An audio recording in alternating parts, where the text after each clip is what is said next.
우리 지난주 설교 내용 기억나세요? 지난주 수요일? 다 그럼요. 기억할 일도 많으신데 말씀까지 기억하면 얼마나 힘드시겠어요.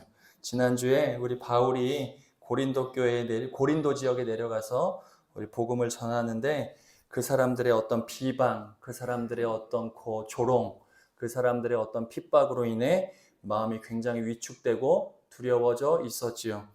그때 하나님께서 사도 바울을 찾아와서 두려워하지 말라고 얘기하시며 침묵하지 말고 복음을 전하라.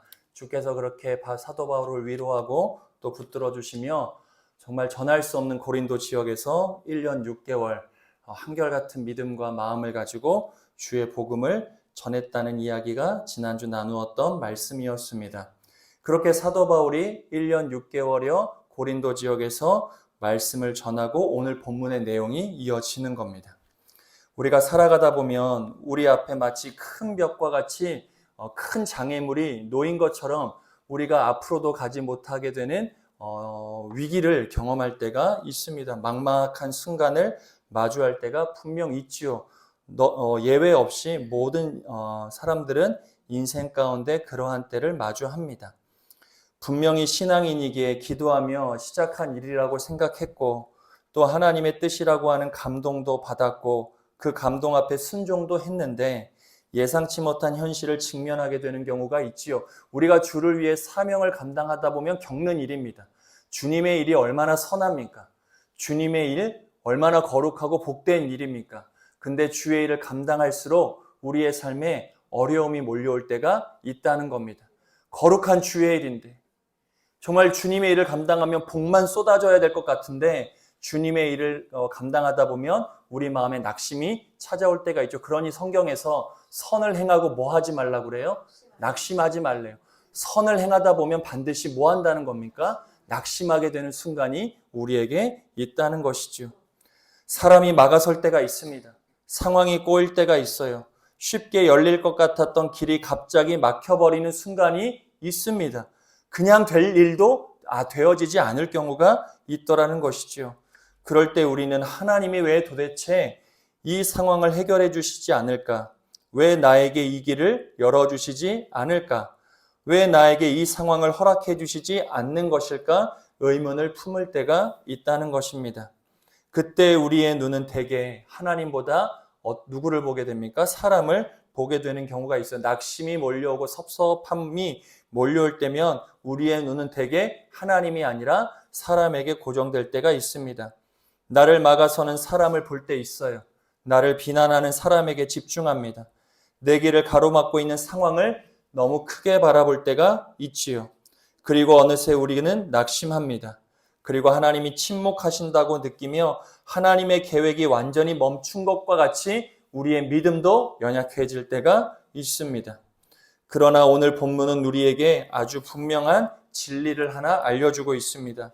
그것은 무엇이냐? 사람은 그리고 우리가 마주하는 어떤 상황은 그 상황은 결코 하나님의 선한 일을 막아설 수 없다는 것이죠. 우리가 겪는 문제 앞에 우리가 겪고 있는 문제가 얼마나 큽니까? 저 사람이 겪는 문제가 내 문제보다 내 문제는 되게 크지요. 똑같은 일을 겪어도 내 문제가 가장 큽니다.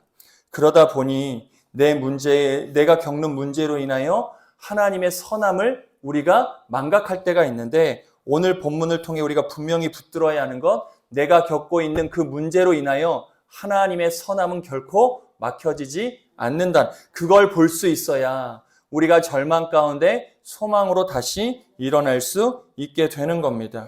오히려 하나님은 우리가 겪는 문제를 통해 우리를 가로막고 있는 어떤 한 사람을 통해서도 하나님의 뜻을 이루어 가신다는 것이죠. 오늘 본문이 그것을 우리에게 알려주고 있습니다. 아까도 말씀드렸다시피 바울은 고린도에서 1년 6개월여 복음을 전하고 있었습니다. 하나님께서 밤에 환상 중에 나타나 두려워 말며 침묵하지도 말고 내가 너와 함께하니 복음을 전하라 주님이 약속하신 이후에 바울은 담대하게 고린도에 머물렀습니다.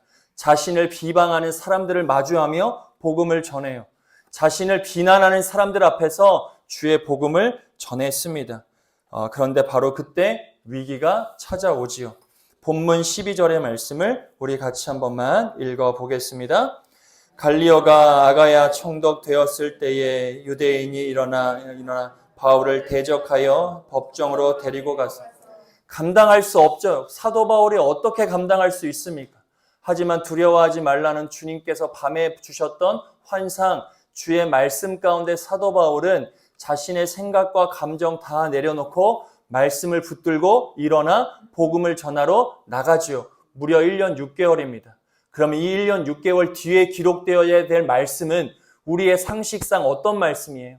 1년 6개월 동안 감당했더니 사도 바울의 삶에 기적과 같은 일들이 이루어지는 내용이 붙어야 좀 우리가 위로도 받고 소망을 얻을 수 있지 않겠습니까? 1년 6개월 동안 주의 사명을 감당했고 10년여 동안, 20여 년 동안, 30여 년 동안 주님 앞에 신실하게 내 마음 다 내려놓고 내 감정도 다 내려놓고 내 계획도 다 수정해가며 주를 위하여 사명 감당하고 주를 위하여 목숨 걸고 내가 살았다면 그 뒤에 이어질 말씀은 무언가 축복과 기적과 같은 은혜의 이야기여야 되는데 오늘 본문에 보면 사도 바울이 어떤 상황을 겪습니까? 일제히 일어나 유대인들이 사도 바울을 법정으로 데리고 가는 의아한 상황이 오늘 본문 가운데 주어지는 겁니다.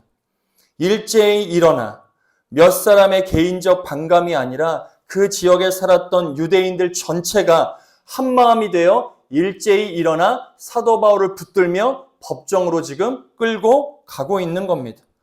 복음을 막기 위해 공동체적인 반대가 일어나고 있는 것이지요. 새로 부임한 총독 갈리오 앞에서 바울을 고발한 것은 복음을 공적으로 이들이 막아보려는 악한 시도였습니다. 지금 사도 바울은 다시 한번 온 세상이 자신의 복음 전파, 하나님의 사명을 가로막고 있는 절체절명의 위기의 순간 가운데 놓여 있는 겁니다. 사단은 우리가 하나님의 은혜 안에 거하는 것을 결코 그냥 내버려 두지 않을 때가 많이 있어요. 내가 주저앉아 있을 때에는 조용한데 말씀대로 살려고 하면 우리의 삶에 꼭 어려움이 찾아올 때가 있습니다. 내가 결단하면 꼭 문제가 일어날 때가 있어요. 내가 선한 마음으로 무언가 마음을 고쳐먹고 내가 다른 삶을 살아보겠노라 하면 나를 격동케 하는 사람들이 꼭 있습니다. 그 삶을 방해하는 세력들이 있더라는 것이죠. 저항하는 그런 보이지 않는 세력들이 있습니다. 사람들의 반대가 일어날 때가 있어요.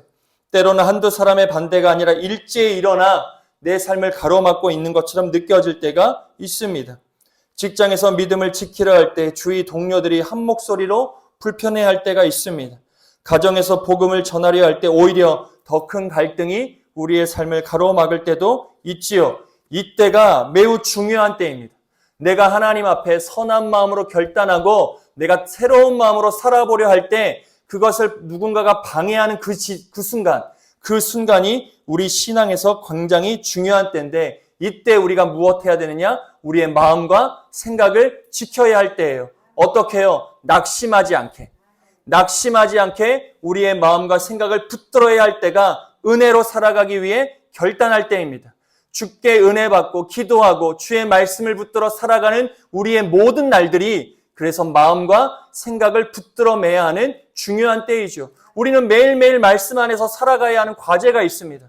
기도한 대로 살아가야 하는 과제도 있지요. 주께서 주시는 감동을 앞세우며 내 생각이 아니라 하나님의 뜻이 내 삶 가운데 이루어지기를 간절히 바라며 우리의 삶을 움직여야 합니다. 근데 그때마다 뭐가 온다고요? 내 마음을 격동케 하는 세력들이 내 삶을 가만히 내버려 두지 않아요. 그때 뭐 해야 된다고요? 우리의 마음이 낙심치 않도록 하나님께 붙들어 매는 노력이 필요하다는 겁니다. 하나님의 길에는 종종 빈번하게 반대가 따릅니다. 그러므로 반대가 있다고 해서 하나님의 뜻이 아니라고 우리가 속단하지 않아야 하는 것이지요. 우리가 복음 안에서 바로 서려고 할 때 영적 반대가 따르는 것 이상한 일이 아니에요. 그게 정상입니다. 내가 복음과 상관없이 살면 세상이 굳이 나를 공격할 이유가 없지요. 가만히 내버려 두지요. 편안합니다. 마음도 불편하지 않아요. 마음이 뭔가 이상하고 내가 마음이 불편한 거 어쩌면 복음으로 살아가는 삶에 필연적으로 따라오는 마음이라 할 수 있습니다. 그러나 하나님의 뜻이 드러나기 시작하면 반대의 일이 일어나지요. 그러므로 반대가 있다는 이유만으로 누군가가 내 삶에 뭔가 반대적인 요소를 개입시킨다 하여 내가 잘못 살고 있구나. 이렇게 사는 게 정답이 아니구나라고 생각할 이유는 없다는 거예요. 때때로는 그게 정답일 때가 있지만 우리가 분별하자는 건데, 내가 무언가 마음 먹고 살아가고 있는데 그 삶을 반대한다고 하여 그것이 하나님이 허락하지 않는 길이 아니다. 우리가 그렇게 속단할 이유는 없다는 것입니다. 반대가 오히려 하나님께서 일하고 계신다는 증거로 삼을 수 있어요. 지금 내가 맞는 길을 걸어가니까 나를 격동케 하는 거구나. 우리가 때로는 그런 마음도 가질 필요가 있다는 것입니다. 유대인들이 결국 바울을 재판의 자리에 세우지요. 그리고 이 말씀이 이어집니다. 13절과 14절의 말씀을 같이 한번 읽어보겠습니다. 말하되 이 사람이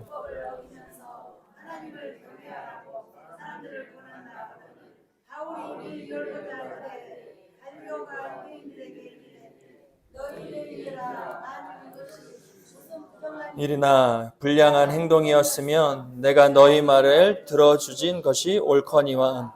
그들은 복음을 마치 사회 질서를 어지럽히는 것처럼 몰아갑니다. 유대인들이 일제히 일어나 지금 사도 바울이 복음을 전하는데 이게 사회적 혼란을 일으킨다고 법정으로 끌고 간 것입니다.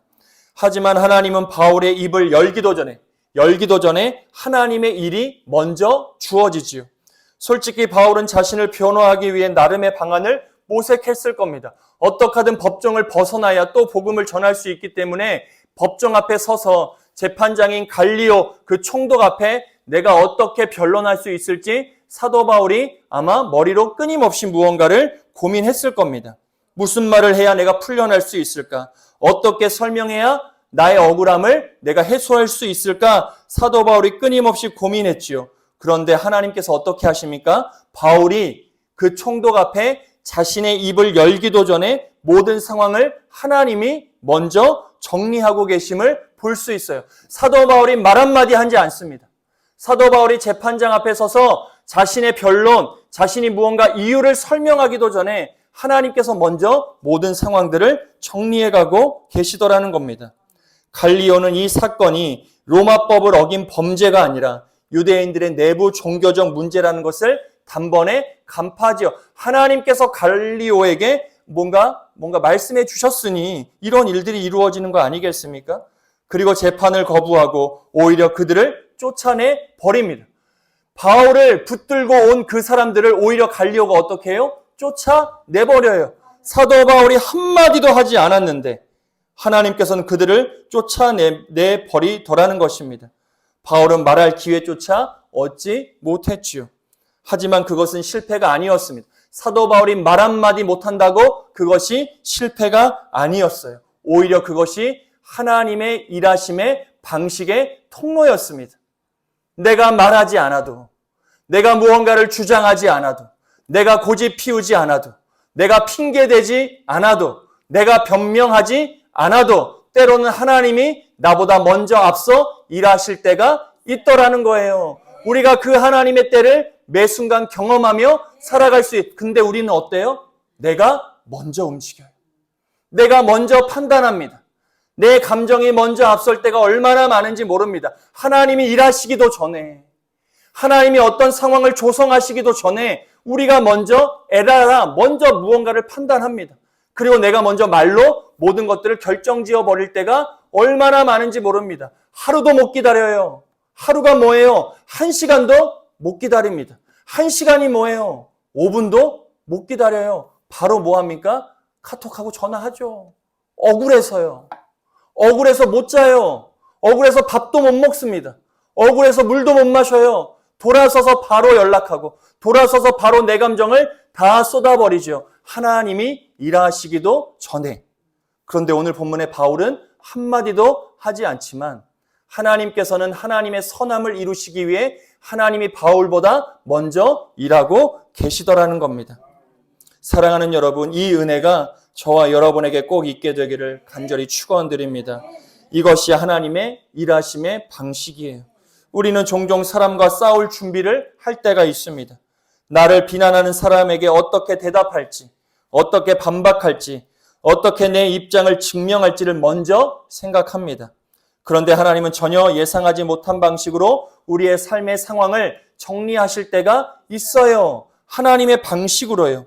내가 싸우는 것이 아니라 하나님이 세상을 움직여 일하시는 때가 있더라는 것입니다. 내가 입을 열기도 전에, 나의 억울함을 말하기도 전에 하나님께서 갈리오를 준비해 두셨던 것처럼 우리의 삶에도 하나님이 무언가를 준비하시며 일하실 때가 반드시 있다는 거예요. 올 한해 저와 여러분이 이 하나님의 일하심을 경험하는 복된 한 해가 되어지시기를 좋으신 예수님의 이름으로 간절히 축원드립니다. 그러려면 어떻게 해야 돼요? 내 마음과 말을 죽여야 돼요. 내가 무슨 생각이 든다 하더라도 내가 말로 무언가를 쏟아놓기 전에 하나님의 일하심을 먼저 간구하는 삶을 살아낼 수 있어요. 힘들어요. 힘듭니다. 사도 바울이 법정 앞에 설 때까지 얼마나 마음이 힘들었겠습니까? 수만 가지의 생각들을 돌렸을 거예요. 이 말을 해야 될까? 저 말을 해야 될까? 표정은 어떻게 지어야 될까? 정말 억울한데, 정말 잘못하다가는 끌려가 죽을 수도 있는 상황 아니겠습니까? 끌려가는 상황 가운데 사도 바울의 마음과 생각이 얼마나 복잡했겠어요. 근데 우리가 그 시간을 견뎌야 돼요. 그 시간이 지나가야 하나님의 일하심이 임하는 거거든요. 그래야 그 시간이 통과되어야 하나님의 역사도 이루어지는 겁니다. 믿음은 내 논리가 아니라 하나님의 선행하심을 신뢰하는 거예요. 나보다 더 완전하신 하나님께서 선행하여 하나님의 일을 이루어 가심을 우리가 신뢰하는 게 믿음입니다. 하나님은 우리가 보지 못하는 자리에서 먼저 움직이시는 분이시다. 우리는 막힌 벽만 보지만 하나님은 이미 그 벽 뒤에서 무언가를 일하고 계시더라는 거예요. 우리는 아직 반대하는 사람만 보지만 하나님은 이미 그 반대 속에서도 하나님의 선한 계획을 진행하고 계시더라. 그러니 반대, 막혀있는 벽, 절박한 문제와 상황 앞에서 하나님의 선행하심을 우리가 늘 믿음으로 바라보며 살아갈 수 있어야 하는 겁니다. 사랑하는 여러분, 우리는 때때로 내 편이 아닌 것처럼 보였던 상황이 오히려 나를 지켜주는 일이 있어요. 나를 힘들게 하던 상황이 지나고 나면 하나님이 저희를 통하여 나를 보호하셨구나. 야, 정말 큰일 날 뻔했다. 정말 내가 저 말 들었으면 큰일 날 뻔했다. 내가 저기 갔었으면 정말 큰일 날 뻔했구나. 하나님이 나를 지키셨구나. 우리가 시간이 지나 고백하고 깨닫게 되는 순간이 있습니다. 내가 붙잡고 싸우려 했는데 하나님께서 우리가 앞서기보다 그분의 일하심을 신뢰하며 서 있기를 원하실 때가 있어요. 이스라엘 백성들이 홍해 앞에서 난리가 났죠. 누군가는 성경에 기록되어져 있지 않지만 누군가는 수영해서 갔을 수도 있어요. 안 그렇습니까?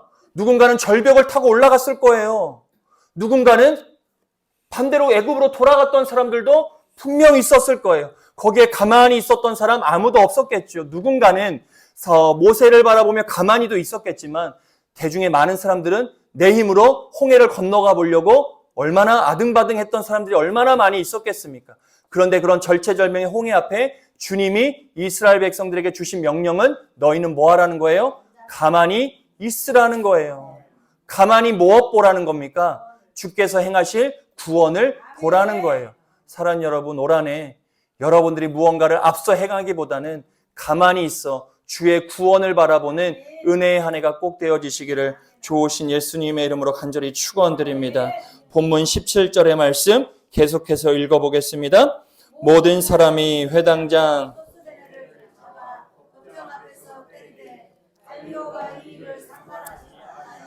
재판이 무산된 후에 법정 주변에 있던 사람들은 회당장 소스데네를 붙잡아 때립니다. 겉으로 보기에는 무질서와 폭력만 남은 어지러운 현장처럼 보여질 수 있습니다. 그런데 여기서 성경을 조금 더 멀리 보면 놀라운 반전이 있어요.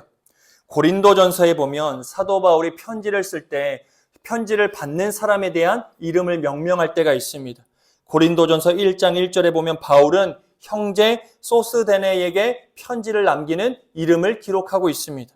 물론 성경학자들마다 해석이 조금 다릅니다. 오늘 본문에 등장하는 소스데네와 고린도전서 첫머리에 등장하는 소스데네가 같은 인물이냐? 그렇다고 이야기하는 학자도 있고 그렇지 않다고 하는 학자들도 있지만 이건 놀라운 반전의 초석입니다. 하나님께서는 한데 반대했던 한가운데 있었던 한 사람을 바울의 어떤 사람으로 변화시키세요? 복음의 동역자로 바뀌어 내시더라는 겁니다. 한때는 사도 바울을 목숨 걸고 반대했던 그 한 사람을 하나님께서 훗날 사도 바울의 둘도 없는 복음의 동역자로 하나님이 바꾸어 내시더라는 겁니다. 이것이 놀라운 지점입니다. 사람들은 하나님의 일을 막으려고 소동을 피웠습니다. 그러나 하나님은 그 소동조차도 헛되게 두지 않으셨어요. 합력하여 선을 이루시지요. 만일 이 소스데네가 훗날 바울의 동역자가 된 인물이라면 하나님께서는 반대의 한가운데 있었던 사람까지도 복음의 사람으로 바꾸실 수 있는 능력 있는 하나님이라는 증거가 되는 겁니다. 사람이 보기에는 실패했던 것처럼 보였던 그 현장에서 하나님은 먼 훗날 하나님의 새로운 미래 복음의 비전을 이루어가고 계셨더라는 것이죠. 우리는 우리의 삶에서 이 하나님의 선하심을 바라볼 수 있어야 돼요. 내 눈앞에 펼쳐진 고난을 그냥 고난으로 보지 마세요. 그 일이 나중에 우리의 삶에 어떻게 다가올지 알 수 없어요. 그리고 복이 우리의 삶을 가로막는 때로는 저주가 될 수도 있는 거예요. 우리가 이걸 꼭 염두하며 살아가야 합니다. 고난이 축복이 될 수도 있고 오늘의 나의 축복이 내 삶을 올가매는 저주가 될 수도 있어요. 오늘 내 마음이 어디를 바라느냐에 따라 완전히 다른 결과가 우리에게 주어질 수도 있는 겁니다. 사랑하는 여러분, 우리는 눈앞의 고난만 보고 다 끝났다고 말하지만 하나님은 그 고난 속에서도 새 일을 준비하십니다. 우리는 나를 괴롭히는 사람을 보고 저 사람 때문에 안 된다라고 말하지만 하나님은 그 사람을 변화시켜 복음의 통로로 삼으실 수도 있는 거예요. 오늘 나를 힘들게 하는 그 사람이 훗날 나를 가장 깊이 이해하는 사람이 될 수 있는 겁니다. 그래서 서로가 서로를 귀히 대하며 여길 수 있어야 하는 것이지요. 오늘 내 앞을 가로막는 그 벽이 훗날 하나님의 영광을 드러내는 간증의 배경이 될 수 있음을 우리가 꼭 기억하며 선행하시는 하나님을 바라볼 수 있어야 하는 것입니다. 목회 현장에서 이런 일들은 많이 목격됩니다. 처음에는 교회에 대해 가장 냉소적이셨던 분이 나중에 가장 뜨겁게 신앙생활하는 경우가 얼마나 많이 있는지 몰라요. 절대 교회에 나올 것 같지 않았던 그분이 나중에 변화되어 어느 누구보다 열심 있는 전도자가 되는 경우가 많이 있습니다. 처음에는 목사를 가장 불편하게 했던 분이 시간이 지나면서 가장 진실한 동역자가 되는 경우도 허다합니다. 그래서 함부로 사람을 단정할 수 없지요. 오늘의 모습만 갖고 절대 사람을 평가할 수 없습니다. 하나님은 우리가 보는 것보다 훨씬 더 깊고 넓게 사람을 바라보시며 하나님의 일을 행하고 계시기 때문이지요. 그러므로 오늘 본문은 우리에게 이렇게 질문하는 거예요. 너를 막아서는 사람이 더 크냐? 나를 가로막고 있는 문제가 더 크냐? 아니면 너를 보내신 하나님, 너를 부르신 하나님이 더 크냐? 그것이 문제 앞에 살아가는 우리의 믿음의 질문, 고백이 될 수 있어야 돼요. 고난 앞에 이 믿음을 늘 고백하셔야 돼요. 하나님, 내가 지금 당하는 이 문제보다 하나님은 언제나 크십니다. 나를 가로막고 나를 힘들게 하는 저 사람보다 언제나 하나님이 옳고 완전합니다. 내가 상황 앞에, 사람 앞에 넘어지지 않도록 주여 내 마음과 생각을 붙들어 주옵소서. 이 믿음의 고백으로 모든 문제와 상황을 돌파해낼 수 있어야 하는 겁니다. 유대인들은 일제히 사도 바울 앞에 일어났습니다. 총독의 재판자리로 바울을 끌고 가지요. 상황은 바울에게 불리해 보입니다. 하지만 하나님은 사람들의 집요한 공격에도 세상의 법정에서도 소동과 폭력까지도 하나님께서는 다루어내시며 하나님의 뜻을 오늘도 이루어가고 계시는 겁니다. 사랑하는 여러분, 우리도 이 믿음을 가질 수 있어야 하는 줄 믿습니다. 사람은 우리를 막아설 수 있습니다. 사람은 우리를 얼마든지 오해할 수 있어요. 사람은 일제히 일어나 우리를 공격할 수 있어요. 늘 전제하셔야 돼요. 사람은 믿음의 대상이 될 수 없어요. 그러니 저 사람은 나를 넘어뜨릴 수 있는 거예요. 저 사람은 나를 섭섭하게 할 수 있어요. 제가 여러분들 섭섭하게 할 수 있어요? 없어요? 있어요. 그러니 제가 섭섭하게 했다고 삐지시면 돼요? 안 돼요? 안 되는 거예요. 저는 얼마든지 여러분들도 그럴 수 있어요. 우리는 그런 연약함을 가지고 살아가는 사람임을 전제하는 겁니다. 세상의 권세는 우리를 압박할 수 있어요. 세상의 이 악한 세상은 우리를 넘어뜨리게 만들 수 있을 충분한 이유가 있습니다. 그러나 어떤 사람도, 그 어떤 권력도, 어떤 상황도 살아계신 하나님의 계획만큼은 멈출 수 없다. 나를 향하신 하나님의 선하신 뜻은 사람이 막을 수 없고 상황으로 인해 무너질 수 없다. 그러니 오늘은 그 하나님에 대한 소망을 바라보며 우리가 오늘도 견딜 수 있는 거예요. 사랑하는 여러분, 여러분들의 힘으로 견디려고 하면 한 달도 못 견딥니다. 한 달이 뭐예요? 하루도 못 견뎌요. 하지만 이 하나님에 대한 소망, 어떠한 상황에서도 하나님의 뜻은 반드시 이루어진다고 하는 하나님의 계획을 바라보면 우리는 오늘도 버틸 수 있는 거죠. 그러므로 우리는 오늘 두 가지를 결단할 수 있어야 합니다. 먼저는 어떤 상황 앞에서도 두려워하지 않기로 우리가 결단할 수 있어야 됩니다. 사람이 막으려 할 때 그것을 곧바로 하나님의 일이 끝났다는 신호로 받아들여 우리가 두려워할 것이 아니라 오히려 그 반대 속에서도 하나님이 여전히 일하고 계시는구나. 그 하나님의 계획으로 인해 우리의 마음을 우리가 필 수 있어야 되죠. 내 앞에 벽만 보지 말고 그 벽 뒤에서 일하시는 하나님의 전능하신 하나님의 계획을 바라볼 수 있어야 돼요. 우리가 에스더서를 잘 아실 거예요. 에스더서에는 하나님이라고 하는 이름이 단 한 번도 등장하지 않아요. 하나님이라고 하는 이름이 단 한 번도 기록되지 않은 성경입니다. 그런데 에스더서를 통하여 우리가 알 수 있는 것, 에스더라고 하는 한 여인이 이방의 왕후가 되어 살아가는 모든 삶의 배후 가운데 누가 살아계셔요? 하나님이 살아계시는 거예요. 하나님이 안 보이지요? 우리 눈에 보이십니까? 안 보여요. 하지만 하나님은 오늘도 살아계셔서 내 삶에 역사하세요. 내 삶의 배후에서 보이지 않는 영역 가운데 하나님은 언제나 우리를 위해 일하고 계시더라. 우리가 매일의 예배와 매일의 말씀과 기도 가운데 그 하나님을 볼 수 있어야 두려워하지 않는 겁니다. 두 번째로 우리가 결단해야 될 것, 하나님의 방법이 언제나 선하시다는 것을 기대할 수 있어야 합니다. 내 논리와 내 힘만으로 싸우려 하지 않아야지요. 갈리오도 소스데네도 사람의 반대도 소동도 하나님의 손에 들리면 다 거룩한 도구가 될 수 있는 거예요. 하나님은 우리가 예상하지 못한 방법으로 언제나 일하십니다. 우리의 생각대로 절대 일하지 않으세요. 그러므로 우리는 조급해하지 않아야 돼요. 내 계획대로 이루어지지 않으니 우리의 마음에 조급함이 오지요. 하나님은 그때가 아니라 저때일 수 있는 겁니다. 그러니 하나님의 때를 신뢰하다 보면 우리의 마음에 낙심도 찾아오지 않습니다. 하나님께서 여실기를 기대하며 믿음 가운데 하루하루 인내로 기다리는 삶을 살아가게 되는 것이지요. 사랑하는 여러분, 여러분이 지금 겪고 있는 그 방해와 고난 결코 헛되지 않습니다. 하나님은 반드시 그 일을 통해 하나님의 영광을 나타내시지요. 중요한 것은 기다리며 내 마음대로 나를 다 쏟아내고 내 감정 다 드러내고 내가 말로 다 표현하는 것이 아니라 하나님이 행하실 일들을 기대하며 오늘의 삶에서 묵묵히 때로는 내 마음을 쓸어내리고 내가 좀 감내하고 내가 좀 인내하고 내가 좀 견뎌내며 그 시간을 내가 이겨낼 때 하나님의 방법은 반드시 우리의 삶에 이루어지게 되어 있습니다.